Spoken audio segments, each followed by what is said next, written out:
경계 침범죄와 무이증죄에 대해서 우리가 말씀을 봅니다.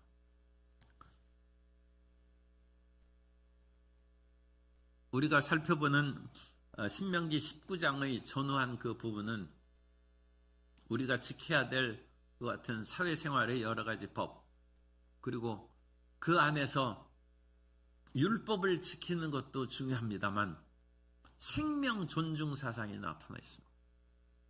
그래서 법대로 사람을 죽이는 것이 무조건 하나님의 뜻이 아니라는 것입니다. 법은 지켜야죠. 그러나 그 법이 사람을 살리기 위해서 하나님께서 주신 법이라는 것을 기억할 때 그 법에 생명 존중의 융통성을 불어넣어야 된다. 안식일은 하나님께서 사람이 일의 노예가 되지 않고 하나님을 예배함으로써 영혼육이 새로워지는 것이죠. 만복의 근원에 대해서는 하나님을 만남으로 우리가 재충전되는 것입니다. 그러므로 안식일을 준 목적은 우리의 생명을 풍성하게 하는 하나님의 뜻인데, 안식일에 병을 아픈 사람도 치료를 못하고 나빠지게는 못할지라도 더 좋아지게 하는 것은 안식일을 범하는 것이다. 유대인들의 안식일을 치료 환자에 대한 그 같은 해석입니다. 그런 것이 어디 있어요? 병이 나빠지게 하는 그것은 조치를 할 수 있지만 나빠지지 못하도록 좋아지게는 하는 것은 하나님의 뜻이 아니다. 하나님의 뜻을 잘못 이해하는 것이다. 하나님께서는 우리가 생명을 얻되 풍성히 얻게 하기 위해서 안식일을 주신 것입니다. 예배를 허락하신 것입니다. 그러므로 예수님께서는 안식일에도 그 당시 바리새인과 서기관들의 율법 해석을 잘못된 것이라고 말씀하시고, 안식일에 병자를 고치는 것이 하나님의 뜻이라는 거죠. 그러므로 우리는 안식일에 다른 돈 벌고 다른 일로 행함으로써 우리 마음이 흩어지는 것은 하지 말아야 됩니다. 오직 하나님 중심으로 살아가는 하나님의 백성이 되어야 되는 것입니다.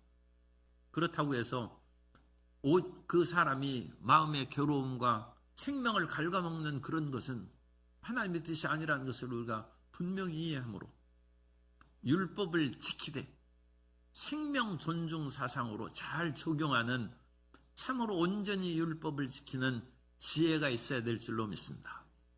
오늘 이와 같이 경계표를 옮기는 문제하고 우의증죄 문제에 있어서도 이와 같은 생명 존중의 사상으로 우리가 이해를 해야 됩니다. 이 경계표라는 것은 히브리어로 게불인데 옛날에는 측량이 잘 어렵죠. 그렇기 때문에 그 사람과 이웃 사람들의 사이에 경계표를 딱 세워놔가지고 바깥 때 경계표가 있으면 이쪽 넘으면 우리 이웃 사람일 거군 해서 아무리 그 땅이 비옥하고 수확량이 좋다 할지라도 넘어가지 말라는 것입니다. 그래서 또 아침에 일찍 와가지고 경계표를 조금 파가지고 이쪽으로 옮겨놓고 그런 짓도 하지 말라고. 그것은 하나님께서 각 가족에게, 지파에게 주신 것 같은 기업의 영역이요 경계이기 때문에 그것을 꼭 지키라는 거죠. 하나님께서 이스라엘 백성들에게 가나안 땅을 주시고 각 지파들과 그 지파 안에서는 각 가족들에게 땅을 분배를 해주셨습니다. 그리고 그 분배해 주신 땅은 그 가족이 또는 크게는 그 지파가 먹고 살아갈 수 있는, 고대 세계는 농업 세계니까 또는 목축을 할 수 있는 그런 목초지가 있는 그런 영역입니다. 그러니까 그 영역에서 그 지파가 최소한의 인간의 기본 생활권과 생존권을 확보할 수 있도록 하나님께서 정해 주신 것인데, 그것을 줄이거나 빼앗아버리면 그 가족이나 그 지파는 어려움에 처하죠. 그 어려움에 처하면 굶주리고 나빠지든지 아니면 할 수 없죠. 굶어 죽느니 도둑질이라도 한다는 마음으로 나쁜 짓을 하게 되고 죄악된 마음으로 생활하기가 쉽다는 거죠. 그러니까 이 경계표를 절대 옮기지 말라. 그리고 그 안에서 모든 사람들에게 기본적인 생명권을 항상 보장하라는 거죠. 그러므로 오늘날 우리에게 있어서 다른 사람이 최소한 먹고 살 수 있는 그런 것들을 박탈하는 것은, 오늘날은 땅의 경계표를 옮기지 않는다 할지라도 직장에서도 최소한 먹고 살 수 있는 우리 최저임금 있죠. 그것을 박탈하는 것은 이 경계표를 옮기는 거죠. 그런데 이제 최저생활비가 200만 원이냐 300만 원이냐, 그것은 이제 시대에 따라 다른 것이고, 그것을 자꾸 최저거 같은 임금을 올리고 그러니까 기업이 굉장히 힘들죠. 그 대신에 노동자에게는 굉장히 유익함이 있는데, 이 최저의 문제에서는 일단 노동자에게 유리한 쪽이 좋지 않을까, 그런 생각을 합니다. 왜냐하면 그것은 가장 근본적이고 기본적인 것 같은 생명의 물질이니까. 그런데 얼마 전에 현대제철에서 기업 폐쇄를 했어요. 왜냐? 철강의 관세가, 미국이 엄청나게 그 관세를 요구함으로 말미암아 수출의 길에 굉장히 적신호가 나오고, 기업 이윤이 한 10여 년 사이에 계속 내리막깁니다. 꼭 현대제철만 이름이 신문에 났으니까 그런데 뭐 다른 데도 마찬가지로. 그런데 그런데도 불구하고 거기에 있는 강성노조가 우리에게 상여금을 다른 잘 되는 창업하고 똑같은 현대의 다른 그룹사에서 자기들이 이제 얼마만큼 그와 같은 특별수당이나 상여금을 받는 것을 다 알고 있겠죠. 잘 되는 데는 더만 줄 수 있죠. 그러나 자기들은 지금 계속 내려가고 있고, 이번에는 미국에서 엄청난 관세를 철강 그 분야에 내렸기 때문에 그야말로 자기 자신들이 그 모든 씀씀이를 긴축하고 전략해서 이 어려움을 뚫고 나아갈 수 있도록 노사가 힘을 합해야 되는데, 끝까지 자기들이 주장을 하니까 기업에서도 합법적으로 할 수 있는 것이 폐쇄하는 것입니다. 폐쇄하면 일 안 하는 동안 월급 안 줘도 됩니다. 안 줘도 되고, 그 대신에 그 기업도 더 이상 그 폐쇄한 기간 동안에는 하나도 생산량이 없기 때문에 기업도 어려운 거죠. 그럼 기업도 망하고 일하는 사람도 망하는 거예요. 최저임금에 대해서는 어느 면으로는 타협하기가 어렵습니다. 왜냐하면 그건 기본적인, 그건 경계표를 옮기는 거예요. 그러나 그 위에 보너스로 알파 주는 것은 그건 융통성이 있어요. 자기들이 기본, 사실 귀족노조라고 해서 1년 연봉이 1억이 넘는 원들이 많다는 거예요. 그건 엄청난 돈이죠. 기본임금을 200만 원씩 달면 2,400만 원이 최저임금이에요. 그러니까 3천만 원을 잡는다 할지라도 3천만 원이면 그것은 양보 못한다. 그러나 1억 이상을 그것을 월급을 받는 사람이 상여금으로 지금 4천만 원인가 얼마를 플러스 알파에, 그것은 1억 4천 아닙니까? 그런 데 있어서는 서로 간에 이해하고 대화를 나누고 타협하고 그것을 잘 진행할 수 있도록 해 나가는 것이 자기도 살고 기업도 사는 것입니다. 그래서 오늘날 우리가 하나의 그런 것으로 인하여 끝까지 주장하는, 어떤 면으로는 율법적인 조항만을 강조하는 것은, 그것은 지혜롭지 못한 것이고 비성경적이다. 정말로 생명을 풍성하게 하는 일로 그것을 잘 적용하라는 것입니다. 더 나아가서 오늘날 우리는 기업의 경계표를 옮겨야 될 필요도 있어요. 왜 옮겨야 되느냐? 사람이 옛날에는 송충이는 솔잎을 먹고 살아야 된다고 했어요. 솔잎을 먹는 것이 그 당시 기업의 경계표예요. 송충이는 솔잎을 먹고, 그럼 토끼는 토끼풀 먹고, 어쨌든 그렇게 사는 거예요. 그럼 펜더곰은 대나무의 풀 먹고 살고, 이 고대의 평화로운 그런 모든 아직 펜도곰도 많지 않고 토끼도 많지 않고 뭐 송충이도 많지 않아요. 요즘엔 송충이 별로 없죠. 옛날에는 제 어릴 때만 해도 송충이 잡으러 다니느라고 그 송충이가 막 이런 데 쏘고 그래도 정말 옛날에는 학교 다니기가 참 즐겁고 또 힘들었어요. 송충이도 잡으러 다녀야 돼. 초등학생들에게 국민학생들에게 온갖 일을 시켰어. 그리고 송충이를 안 무서워해. 이 송충이 여기 놓고 기어다녀도 예사롭게 딱 해서 손으로 잡아서 버리고 그랬어. 그런데 펜더곰이 대나무 잎만 먹고 자기 경계를 범하지 않고 그렇게 살았어요. 그런데 여러 해 전에 중국에서 펜더곰이 다 몰살해서 죽었어요. 저 남쪽의 지방에서. 그래서 알아보니까 대나무가 한 6, 70년 지나면 다 말라 죽는다.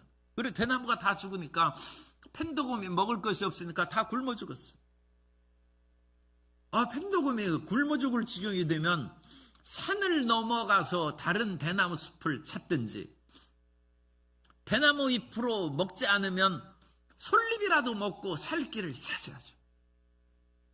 오늘날 기업의 경제표를 오늘 옮겨야 된다는 그것은 오늘날 이 세상이 새로운 그런 통합의 시대요.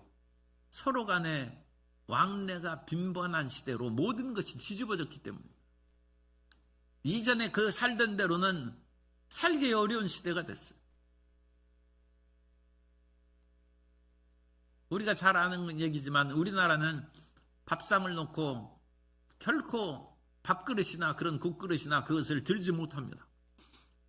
원래 들지 못하도록 놋그릇으로 해가지고 무거워서라도 들 수도 없어요.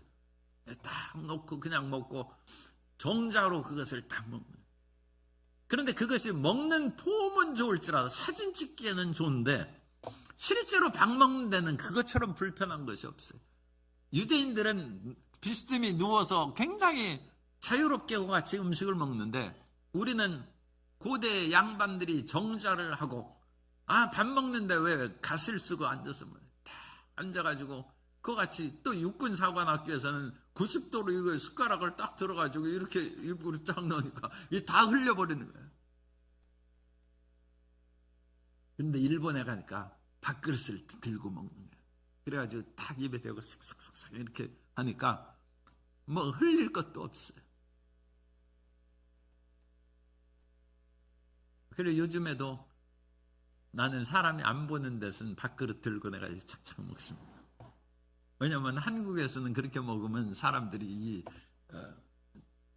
채신머리 없이 어찌 그러느냐 해가지고 또 제가 조영기 목사님한테 밥그릇 들고 먹으니까 편하던데요 그랬더니 그건 상놈이나 하는 짓이다. 그래가지고 이거 어쨌든 그렇게 경험이 풍부한 그 목사님도 온 세계를 지구를 115바퀴 어쨌든 120바퀴 돌면서 온 세계를 아는 분도 이 밥 먹는 경제표를 옮기는 것을 좀 꺼려하는 거예요. 우리 생활이 경계. 그러나 오늘 우리는 몸이 불편하고 약하면 밥그릇을 들고 먹어요. 그리고 밥그릇을 들고 식사를 하려면 이제 녹그릇 다 사라져 버렸습니다만 도자기 무거운 거 사지 말고 가벼운 것으로 해가지고 그래야 들죠. 그거 들어서 이렇게 해서 가벼운 것을 바꿔야 돼. 그래 옛날에는 그것을 질그릇으로 만들었으니까 우리나라의 밥그릇의 질그릇은 무겁게 한량 없어요. 일본 질그릇은 굉장히 가벼워요. 그러니까 이건 질그릇 만드는 문화가 틀린 거예요. 그러니까 이 도공이 그릇을 만들 때에도 그들의 삶에 맞는 것으로 밥그릇은 가볍고 간단하게 그리고 거기에서 너무 밥그릇 고봉으로 엄청나게 하면 그거 들고 어떻게 먹겠어요. 그러나 이 밥그릇이 조그만해. 그러니까 그거 먹고 또 덜어서 또 먹고 그런 거예요. 그러니까 남는 것도 없어요. 고봉으로 하면 그거 남기면 다른 사람이 먹기도 좀 껄끄럽지만 옛날에는 또 남긴 것도 다 먹었어요. 다른 사람이 먹었어요. 그래서 그것은 위생상으로도 별로 좋지 않아요. 오늘날은 경계표를 옮기는 시대입니다. 그러므로 어떤 일을 행하다가 이것이 합당하지 않다, 또는 그것이 어려움에 봉착하면 절망하지 마세요. 좌절하지 말고, 나는 송충이는 솔잎만 먹고 산다, 그렇게 가지고 굶주릴 필요 없어요. 새로운 길로 나아가는 거예요. 콜럼버스가 그같이 서인도 제도를 발견한 것은, 그 당시에는 삶의 최고 능력 있는 사업가는 육로 여행가입니다.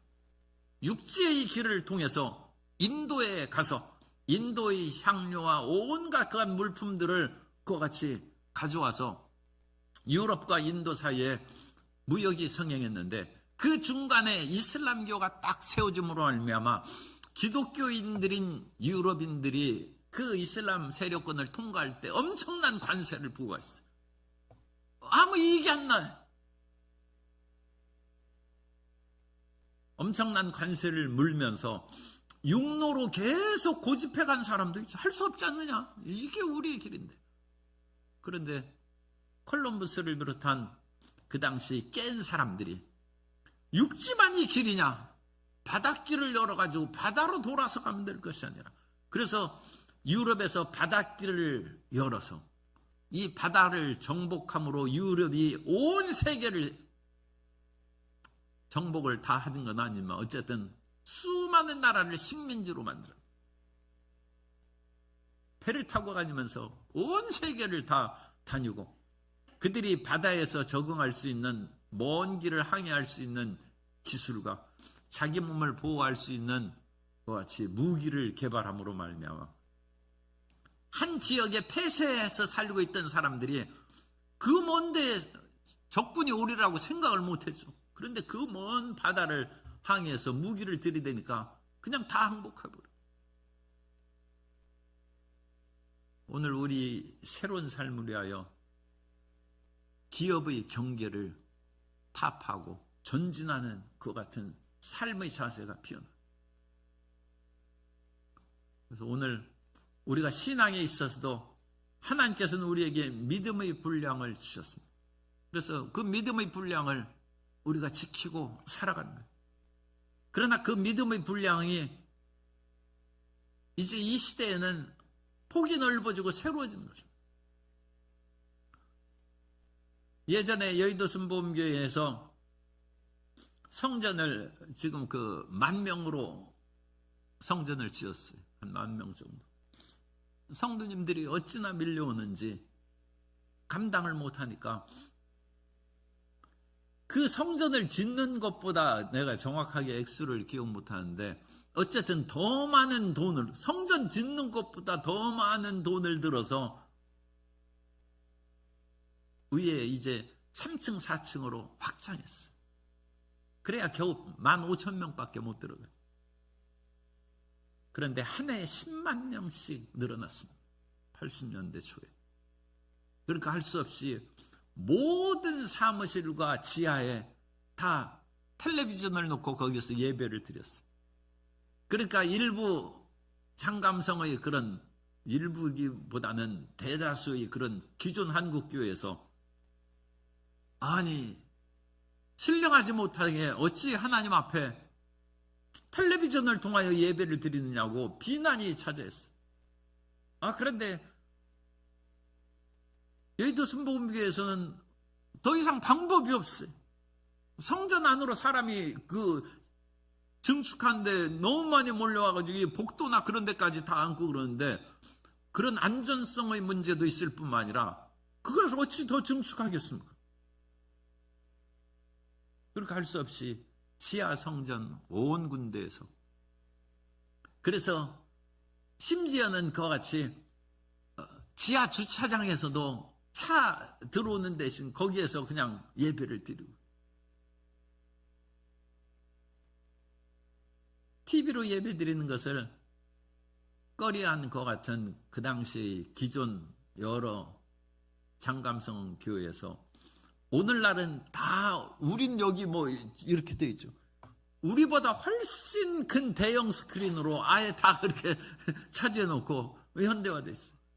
그래가지고 우리 지금 이 4층 예루살렘 성전도 이렇게 대형 스크린고 초현대식으로 우리가 지금 만들고 변화를 해야 되지 않을까. 왜냐하면 이게 또 시대의 사조일 뿐만 아니라 젊은 사람들이 이런 것을 더 좋아하고, 따라서 젊은 사람들이 교회에 정을 들고 예배 드릴 수 있으면 그 사람들의 그런 이 시각화된 그런 시설로 만들어줄 때 젊고 어린 세대를 하나님께 인도할 수 있다는 거예요.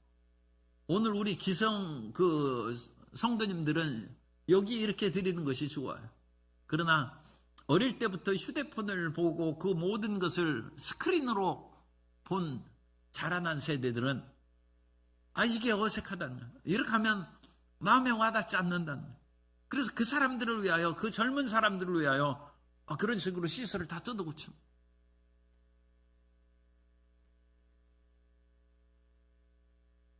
그것을 뜯어고치려면 이제 저항이 있죠. 난 송충에는 솔잎을 먹고 살아야 돼. 그런 반발이 항상 있기 마련이고, 더군다나 그런 모든 시설을 하는데 필요한 그런 재정적인 문제가 항상 부담이 되기 때문에 나는 이대로 예배 드리다가 천국 간다, 그런 생각을 할 수가 있는데, 기존 세대는 괜찮습니다. 그러나 새 시대를 위하여 우리가 투자하고 헌신하는 마음을 갖고 이제는 경계표를 옮겨야 된다. 경계표를 옮기지 말란 것은 최저의 기본 생활권을 보장하라는 근본적인 의미입니다. 그래서 그 근본적인 것을 우리가 보장하는 선에서는 모든 걸 바꿔야 돼요. 모든 것을 바꾸고 대변화를 이루어야 됩니다. 그것이 차세대의 살 길이고, 차세대의 기독교 모든 크리스찬 예배가 새로운 시대에 새롭게 자라난 사람들에게 마음에 다가오고 접근할 수 있는 길이 된, 그 사람들을 위하여, 우리를 위한 것이 아니라 그 사람들을 위하여, 어린 세대를 위하여 그 길을 열어주는 것입니다. 그 다음에는 의증죄의 문제가 이제 15절부터 나오고 있는데, 사람들 사이에는 항상 갈등이 있기 마련이죠. 나는 이렇게 하고 싶고 이것이 올바르다고 생각하는데, 다른 사람은 저것을 하고 싶고 저것이 올바르다고 생각하는 거예요. 그래서 서로 간에 갈등이 생기는 거예요. 그런데 이 갈등으로 말미암아 싸움이 생기고 심지어 사람이 다치거나 죽을 수도 있어요. 그러면 그거에 대해서 그 갈등의 문제를 재판을 통해서 해결해 줘야 된다는 것입니다. 또는 직접 그 사람이 죽거나 다치지는 않았지만 어떤 회의에서 꼭 그 사람만 반대하니까 그 사람을 쫓아내야 되겠어요. 그래서 그 사람을 어떻게 쫓아내느냐? 그 사람은 이러이러한 죄가 있기 때문에 우리 모임에 적절하지 않습니다. 그 사람의 이 결격 사유를 만들어서 그 사람을 쫓아내는 거예요. 그 사람이 그와 같은 죄가 분명히 있다면 그렇게 해서 물러나게 할 수도 있습니다. 그런데 그런 잘못된 일이 없는데도 불구하고 그 사람을 쫓아내기 위해서 그런 것을 만들어내는 거예요. 그리고 그 만들어낸 것이 재판정에서 사실이라고 증거하는 것이 의증입니다. 의증. 오늘날에도 의증죄가 있고 헌법재판소나 온갖 그건 재판할 때 우리 국민들이 다 알고 있어요. 이 사람이 이렇게 얘기하고 저 사람이 이렇게 하고 서로 말이 틀리는 것이죠. 그래서 의증죄는 내가 이 말하는 것은 사실이고 만일 사실이 아니면 그거에 대해서 처벌을 받도록 선서를 하는 거예요. 의증죄를 처벌하겠다는 거예요. 그래서 어떤 사건에 대해서 일을 처리할 때는 반드시 한 사람으로는 안 되고 두 사람이나 세 사람의 그런 증인을 통해서 그 사실이 올바른 것임을 확인해서 그와 같이 증거하라는 것입니다.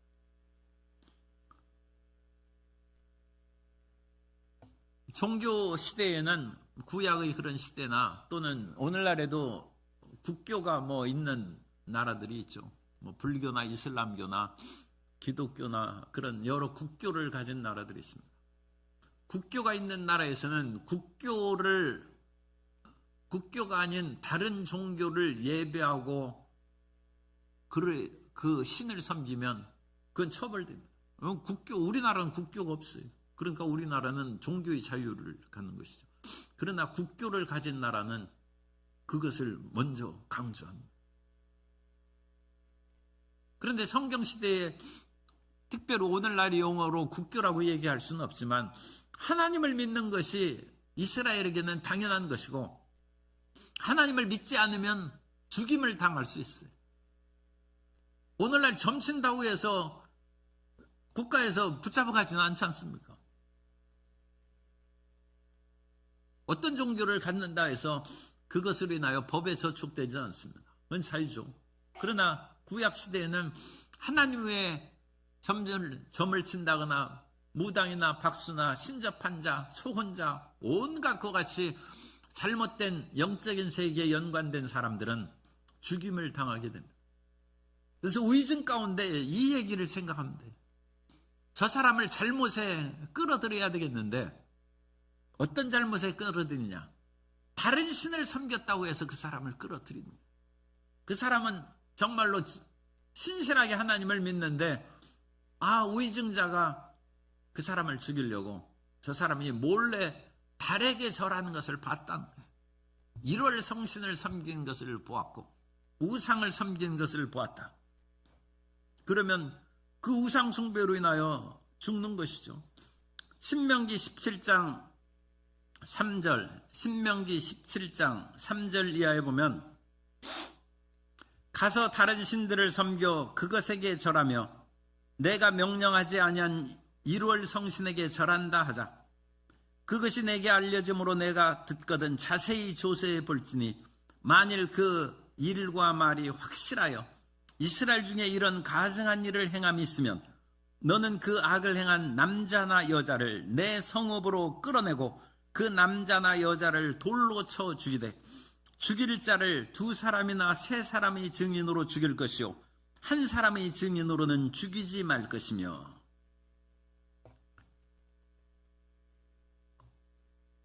이렇게 간단하지는 않겠습니다만 어쨌든 옛날에 우상 숭배하고 다른 범죄에서 죽임당하기가 쉬워요.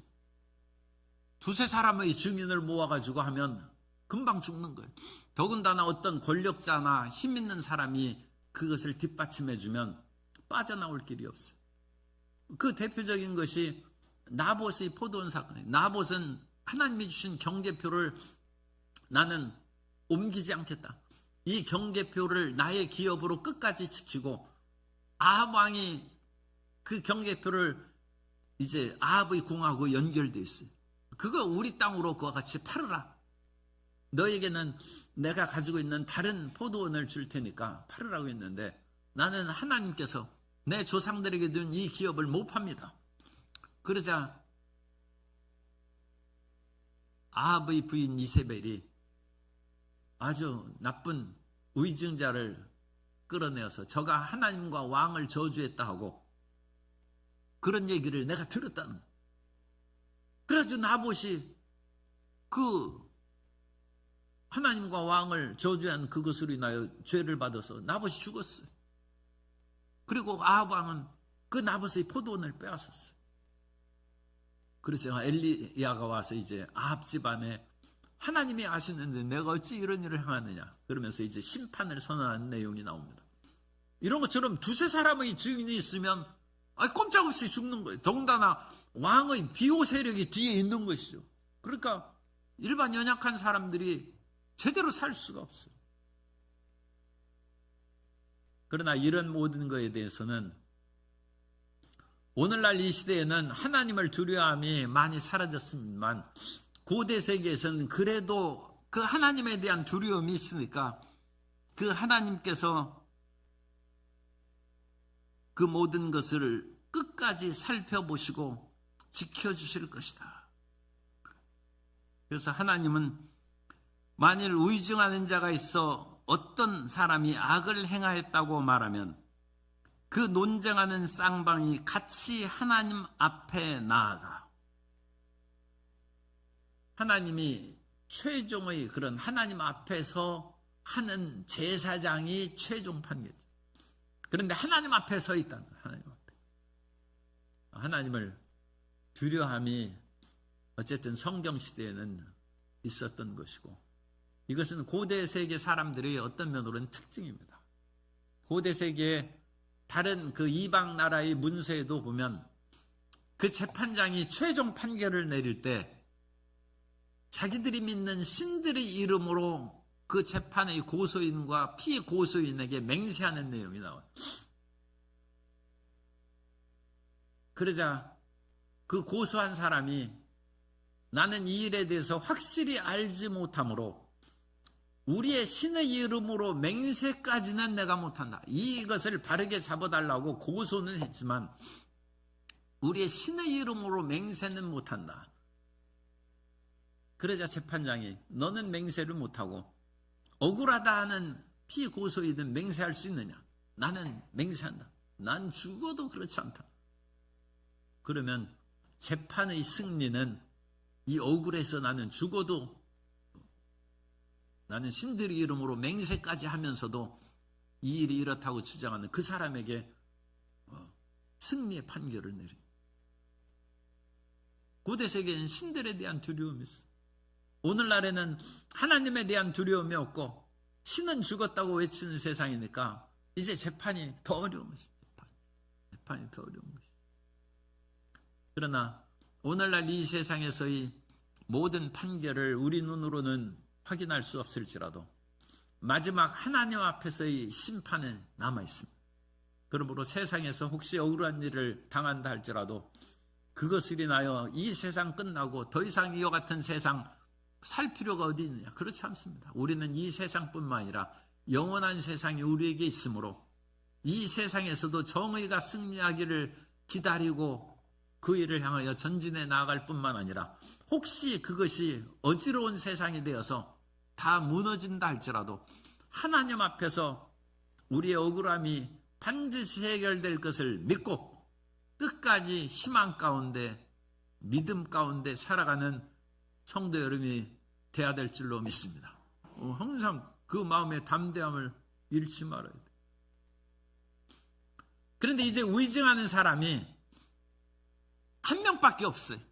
그런데 이 한 명은 자기로서는 틀림없으니까 다른 증인이 없어요. 그 당시 두 사람 당사자밖에 없었으니까. 그러면 그 한 사람은 죄가 있다 하고 또 상대방은 나는 죄 없다 하고 둘이 1대1이죠. 1대1로 하니까 이게 두세 증인이 안 돼요. 그러니까 이게 굉장히 어려운 거예요. 그럴 경우에도 하나님이 택하신 곳에서 그것은 예루살렘을 말하고 대법정을 말하는 오늘날이 그런 대법원 그런 식으로 생각합니다. 그래서 저 갈릴리 지방에서 그런 문제가 있어서 그 갈릴리 지방에 있는 어떤 지혜로운 재판관이나 그런 사람들이 해결을 못해요. 그러면 할 수 없이 예루살렘까지 와야 돼요. 하나님이 택하신 곳, 거기에서 야훼 앞에서. 성경에는 예루살렘이라는 거 표현은 안 되고 하나님이 택하신 곳 또는 야훼 앞에서 그런 용어로 썼습니다.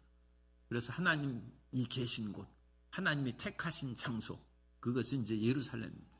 그 예루살렘은 대법정입니다. 대법정에서 재판관, 그 제사장 또는 대제사장이죠. 대제사장 앞에서 판결을 하는 거예요. 이제 그는 1대1이에요. 1대1로 할 때 지혜로운 재판장이 되어서 그걸 판결해야 돼요. 그 얘기를 솔로몬에서 우리 보는 거예요. 이 그 아이를 낳은 그 창기 2명의 어머니가 서로 제 아들이라고 주장하는데 뭐 다른 증인 없죠. 서로 간에 다 해산 날도 비슷하고 뭐 해가지고 다 그거 같이 자녀를 낳은 증거도 있고 그런데 오늘날처럼 DNA를 검사할 수 있는 것도 아니고 더 이상 할 수 없죠. 그러니까 이 1대1이에요. 그때는 솔로몬과 같은 재판장의 지혜가 결정을 해요. 그런데 솔로몬이 자기 맘대로 같이 당신 아이가 틀림없다 그렇게 해가지고는 누구나 승복하겠어요. 그런데 이 아이를 칼로 쪼개서 반씩 나눠줘라. 그것이 어느 면으로는 공평한 것 같아도 그처럼 그것은 잘못된 그 판결은 없죠. 그래서 그 판결을 내리려고 하니까 이제 방망이를 막 3번 두들려야죠. 하니까 자지를 지게 진짜 엄마가 소리를 지르면서 제발 그같이 죽이지는 말고 내가 포기합니다. 내가 저 아이의 어머니인 것을 포기하니 이 사람에게 주십시오. 그러자 자기 진짜 아들은 죽고 저 가짜 아들을 자기 아들이라고 주장한 사람은 그렇지 않습니다. 똑같이 절반씩 나눠 주십시오. 이미 자기 아들 죽었으니까 상대방의 아이도 죽어가지고 서로 자기로서는 그것이 공평하다고 하는 그런 마음이겠죠. 그러자 솔로몬이 그 사람들에게 다 얘기했을 것입니다. 자기 아이를 죽기를 원하는 어머니가 어디 있느냐. 그러니까 저 사람이 진짜 어머니라. 자기 자식을 죽여서 공평을, 정의를 바르게, 그런 어리석은 어머니가 어디 있겠습니까? 저 가짜라는 거죠. 그러니까 그 가짜 엄마를 어떻게 처벌했는지 성경에는 안 나와 있어요. 그러나 그것은 거짓 증언한 거나 마찬가지예요. 심각한 범죄입니다. 그래서 1대1의 그와 같은 사건이 충돌이 있을 때는 재판장의 지혜가 있어요. 하나님이 지혜의 말씀을 은사, 능력을 주어야 그와 같은 일을 행하는 것이죠. 그래서 이 하나님 앞에서 공평한 재판이 이루어져서 억울한 사람이 없게 하라는 것입니다. 오늘 이와 같이 솔로몬처럼 지혜로운 재판관이 헌법재판관의 재판관들에게 나타나기를 소망합니다. 그거 올바르게 해야죠. 올바르게. 그리고 국민들이 그것을 마음에 납득하는 그래. 그것이 바르게 되어 있다. 그러면 나라가 평안할 것이고 그것을 인하여 끝까지 자기를 주장하는 그 사람은 자기의 그런 마음의 개인적인 견해나 또는 집단적인 이익을 위한 그것을 내려놓아야 돼. 내려놓고 대동통합하는 나라와 민족이 되어야 될 줄로 믿습니다. 그래서 이 어려운 시대에 힘을 다하여 우리가 전진해 나아가야지 사분오열된 나라가 무슨 힘이 있겠습니까? 그래서 이런 위중죄를 철저히 가려내어서 올바르게 행하고 그 위중죄를 행한 사람은 상대방에게 재산을 뺏으려고 위중을 했으면 그만큼 재산을 뺏고 죽이려고 했으면 그 사람을 죽여서 보는 모든 사람들이 내 다시는 위중죄나 그런 거에 내가 말려들지 말아야 되겠다. 그것으로 일벌백계의 경계를 또한 삼으라는 거죠. 오늘날 이와 같이 위중죄의 처벌이 어느 면으로는 너무 약한 것 같아요. 그래가지고 100억 뭐 그런 거 위중했으면 100억 뺏어야 된다니까요. 똑같이. 그러면 자기 집 망하는 거예요. 물론 그 사람에게 1000억이 있으면 문제가 다르지만 그런 사람은 별로 없겠죠. 박탈하는 거. 그 사람의 지위나 모든 것도 똑같이 박탈하는 거. 사형에 해당하는 것으로 하면 사형을 시키는 것입니다.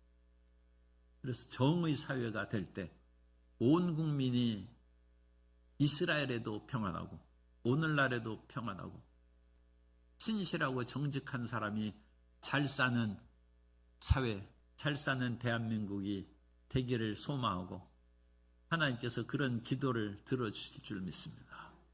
새로운 변화를 위해서 경계표를 넘어서 믿음의 확장이 있도록 기도하시고 진실하게 살아가는 우리와 이 사회가 되도록 우리 기도해야 될 줄로 믿습니다.